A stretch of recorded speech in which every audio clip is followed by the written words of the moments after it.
बिस्मिल्लाहिर्रहमानिर्रहीम अस्सलाम वालेकुम। खुश रहें, आबाद रहें, जहाँ भी रहें हैप्पी रहें और हेल्दी रहें। तो मैं हूँ फ़ाइज़ा और वेलकम करती हूँ आपको चटपटे पकवान में। आज चटपटे पकवान में आप लोगों से एक बेहद यूनिक और मज़ेदार से स्नैक्स की रेसिपी शेयर करूँगी जो बनाना बहुत ही आसान है। माशाल्लाह से देखें कितने ज़बरदस्त और टेस्टी लग रहे हैं। रेसिपी बहुत ही आसान और मुनफरिद है, तो रेसिपी को आप लोगों ने एंड तक देखना है। इंशाल्लाह छोटे बड़े सभी को ये स्नैक्स बहुत ही पसंद आएंगे। रेसिपी अच्छी लगे लाइक कर दें और चटपटे पकवान को सब्सक्राइब भी कर लें। तो चलें जी जल्दी से रेसिपी स्टार्ट कर लेते हैं। तो सबसे पहले एक फ्राइंग पैन में डाला है मैंने तकरीबन 2 ग्लास के करीब पानी और पानी में अच्छा बॉयल आने दूंगी। इस स्टेज पर पानी में मैंने कुछ भी शामिल नहीं किया। जैसे ही पानी में बबल्स आने लगे ना, ये बॉइलिंग पॉइंट पे आ जाए तो आप इसमें एक मुट्ठी भर के पालक शामिल कर दें। पालक के बड़े बड़े से डंठल मैंने अलहदा कर लिए थे और सॉफ्ट और नाजुक से पत्तों का इंतखाब किया है। पालक को डालेंगे 1 मिनट के लिए गर्म पानी में और फिर इसे इकट्ठा करके निकाल लेंगे। असल में पालक की यहाँ पर मैं ब्लांचिंग कर रही हूँ। इस तरीके से पालक हल्की सी पक जाती है और इसका टेस्ट भी ज़्यादा बेहतर आता है। पालक निकाल लें और इसे किसी जूसर ब्लेंडर में या फिर मिक्सी जार में डाल दें। अब इसी जग में या जूसर ब्लेंडर में डाल दूंगी मैं 1 अदद हरी मिर्च और तकरीबन 2 लहसुन के जवे का भी इस्तेमाल करूंगी और इन सब चीज़ों को बिल्कुल बारीक सा पेस्ट बना लेंगे।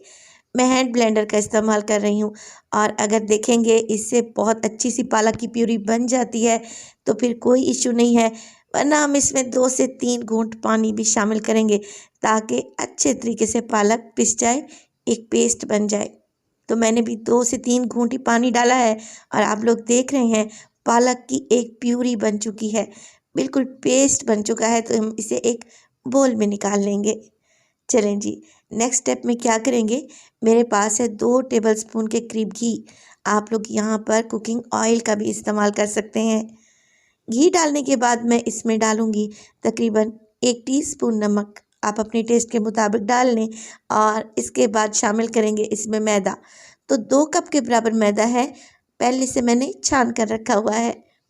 अब इसमें मज़ीद पानी नहीं डालेंगे बल्कि स्पैचुला की मदद से प्यूरी को और मैदे को अच्छे तरीके से मिक्स करेंगे और देखेंगे कि अगर हमें पानी की ज़रूरत पड़ी तो मज़ीद ऐड करेंगे। मगर आप लोग देख रहे हैं कि एक कतरा भी मैंने पानी का इस्तेमाल नहीं किया। उसी पालक की प्यूरी में बहुत अच्छी सी डो हमारी गूंद कर तैयार हो चुकी है। ये जो डो आपने बनानी है इसको आपने सॉफ्ट नहीं रखना, थोड़ा सा हार्ड ही रखेंगे। 2 से 3 मिनट के लिए इसे नीट करें और फिर एक साइड पे रख दें। तो मज़ेदार से स्नैक्स की फिलिंग बनाने के लिए मैं लूँगी 300 ग्राम आलू, जिसे बॉईल करने के बाद मैंने ठंडा किया और छीलने के बाद कद्दूकस करने लगी हूँ, क्योंकि आलू के मिक्स में मुझे कोई भी बड़ी गुठली नहीं चाहिए। जैसे ही आलू ग्रेट हो जाए इसमें डालें कुछ हरा धनिया और बारीक कटी हुई 1 अदद हरी मिर्च। इसके अलावा इसमें डालेंगे हाफ़ टी स्पून नमक। 1 टीस्पून मैं इसमें डालूँगी सुर्ख मिर्च का पाउडर। इसके बाद इसमें ऐड कर देंगे मेरे पास से साबित सफ़ेद ज़ीरा 1 टीस्पून और यह है चाट मसाला 1 टीस्पून। तो आप लोगों ने नमक और मिर्च की मिक़दार अपने हिसाब से सेट करनी है। और अब हम इन सब चीज़ों को बाइंड करने के लिए चावल के आटे का इस्तेमाल करेंगे, जो कि मेरे पास है तकरीबन 4 टेबल स्पून। अगर चावल का आटा आप लोगों को नहीं पसंद या नहीं डालना चाहते तो फिर 4 टेबल स्पून कॉर्नफ्लोर का इस्तेमाल करें और सब चीज़ों को अच्छे से आप लोगों ने गूंद लेना है, जैसे हम आटे की डो को गूंदते हैं। देखें कुछ इस तरीके से आलू बिल्कुल इकट्ठा हो चुका है। चावल का आटा डालने से आलू ऑयल में बिखरेंगे नहीं जब हम इन्हें फ्राई करेंगे। चलें जी अब आ जाते हैं डो की तरफ। इसे भी रखे हुए 15 मिनट गुजर चुके हैं।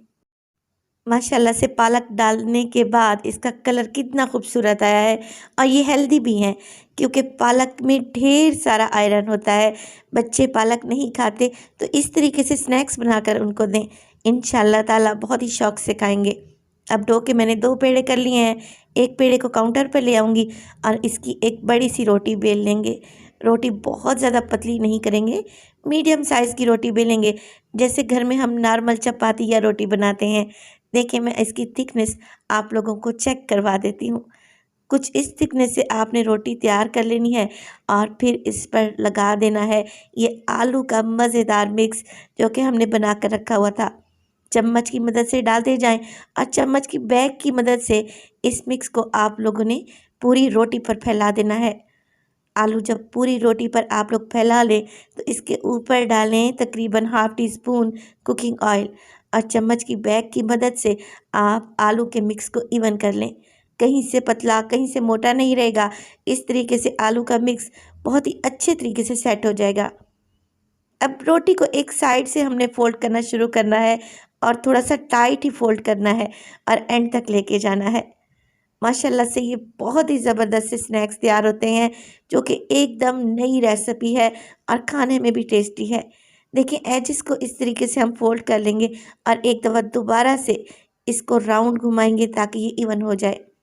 अब मैंने करनी है इसकी कटिंग। तो मैंने यहाँ पर ले ली है ब्रेड नाइफ़, इससे कटिंग बड़ी अच्छी होगी।